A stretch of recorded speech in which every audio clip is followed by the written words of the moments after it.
Assalamualaikum, hai semua. So, semua sudah maklum, PKP sudah ke penghujung, insya-Allah lah ke penghujung. So, tadi kepada pihak kerajaan sebab sangat-sangat bertanggungjawab dan sangat-sangat bijak menangani virus ini. Inilah kepada kerajaan baharu kita, okey.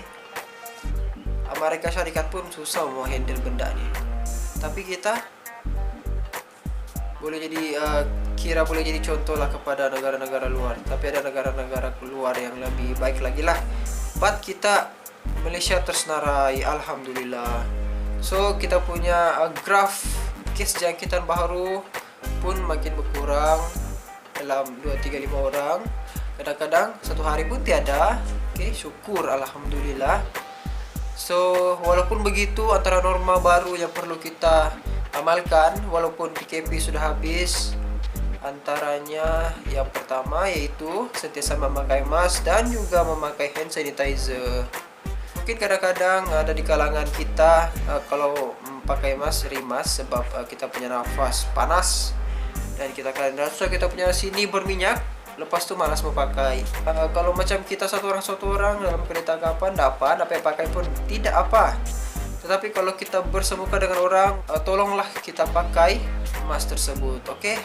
Kalau sudah dari tempat-tempat yang crowded, kita sudah pegang itu ini. Kalau kita sudah pegang pen yang masa tulis nama, kalau datang ke kedai, kalau boleh, ataupun sudah naik lift, ataupun sudah naik tangga bergerak, tolonglah pakai hand sanitizer sebab kita tidak tahu virus tu ada di mana. Okey. Jadi tolonglah kita pakailah sentiasa mask dan juga hand sanitizer. Mulai daripada bukan mulai dari sekarang, sepatutnya dari dulu lagi setiap seorang wajib ada hand sanitizer. Hand sanitizer ni penting lah. Yang kedua, kalau kita sudah keluar daripada rumah, please sampai saja rumah, benda perkara yang perlu kita lakukan adalah mandi, okey? Please lah, biasakan diri kalau sudah balik daripada kerja, tolonglah mandi. Mandi ini penting juga untuk membersihkan diri kita. Lepas tu mengelakkan kita daripada membawa virus dan menyebarkan virus di rumah. So kasihanlah orang yang tidak pergi luar pun disebabkan kita orang rumah terjangkit. Aduh. Itu benda paling basic, paling simple tapi orang susah membuat. Sangat susah. Serius. Ada yang malas, ada yang saya pun tidak faham. Saya kalau balik daripada kerja saya risau. Okey, saya risau. Balik dari kerja saya terus mandi. Saya takut saya bawa virus ke apakah, lepas tu orang yang dah keluar daripada rumah terkena. Aduh. Men. Tolong sedarlah. Okey. Jangan pandang rendah. Kita tidak tahu virus ni, kita tidak tahu. Virus tidak ikut kerajaan. Dia akan ada ikut sesuka dia. Kita tidak tahu, men. Itu orang dia tidak terjangkit tapi dia membawa virus. Itu masalah juga begitu. So kita tidak tahu macam mana. So kalau boleh asal keluar daripada rumah, benda perkara dibuat mandi terus, men. Kita harus elakkan perkara buruk berlaku. Sebab ini virus. So yang ketiga, kalau kita datang ke premis perniagaan, kalau boleh tolonglah terus tulis nama kita. Jangan buat tidak tahu. Sebab ramai orang kalau macam dia sudah biasa dengan tu kedai, dia tak payah tulis nama. Sedangkan benda tu adalah SOP daripada kerajaan. Wajiblah kita menturutinya. Okey. Asal datang ke kedai, ke premis perniagaan, tolong terus tulis nama, minta cek suhu. Okey. Kadang-kadang ada kedai yang malas sudah melayan orang. Kalau mau disuruh apa, kadang-kadang malas mau tulis apa, cincai.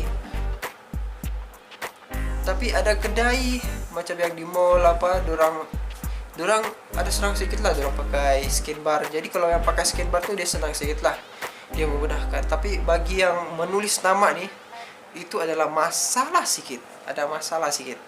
Sebab ada orang yang malas menulis. Tapi kalau ada yang pakai scan bar tu, itu okey sikit lah. Dia memudahkan kerja kita. So kalau boleh ikutlah SOP, tulis nama kita. Ataupun scan bar. So yang keempat, kalau boleh elakkanlah bawa kanak-kanak keluar ke tempat-tempat yang crowded macam ke pasar. Nanti kesian lah dorang kalau dorang kan nanti kan, aduh, sebab kanak-kanak nih dorang nakal, dorang akan sentuh itu ini. So kalau boleh berhati-hatilah bawa kanak-kanak ke tempat-tempat crowded, ke pasar ke mana-mana lah, berhati-hati sebab mau dilarang pun susah, sebab akan ada juga yang membawa alasan tiada yang jaga apa semua, so susah mau diatur. Kalau boleh sebagai ibu bapa bijak, oke? Kalau boleh jangan menyesal, elakkan ya. Kalau kita sudah elak tapi kena juga, apa boleh buat, itu sudah takdir. Tapi kalau boleh kita berusaha elakkan, oke? Jangan bawa kanak-kanak ke tempat-tempat yang crowded, kesian lah diorang. Kelima, beratur. Kalau boleh contoh macam kalau di bank tempat beli minuman yang macam boba-boba, kita diwajibkan untuk berbaris jarak 1 meter. So kadang-kadang ada orang yang malas mengambil berat betul pasal jarak-jarak nih, asal jarak sedikit oke. Tapi kalau boleh 1 meter, kadang-kadang saya pun tidak selesa kalau macam ada orang terlalu dekat. Kalau boleh masa beratur tuh betul-betul lah jarakkan Anda ikut garisan yang telah ditetapkan, jarak 1 meter. Itu pun untuk keselamatan kita dan juga kita punya keselesaan. So contoh macam kalau di bank tuh pertama jarak. Kalau sudah jalan berdekat. Lepas sudah datang larilah. Gitu. Jarak 1 meter. Oke? So jadi itu saja perkara yang sangat-sangat simple untuk kita lakukan, tapi kita susah mau bikin. Saya pun tidak tahu apa masalah kamu sebenarnya ini. So kalau boleh disiplinkanlah diri, amalkan SOP yang kerajaan telah tetapkan. So sekolah pun dah lama buka, itu lagi bikin risau. So kalau boleh sebagai kanak-kanak Anda haruslah berhati-hati siapa yang kanak-kanak melihat video ini. Oke, so sekolah sudah mau buka, itu yang sangat-sangat bikin risau.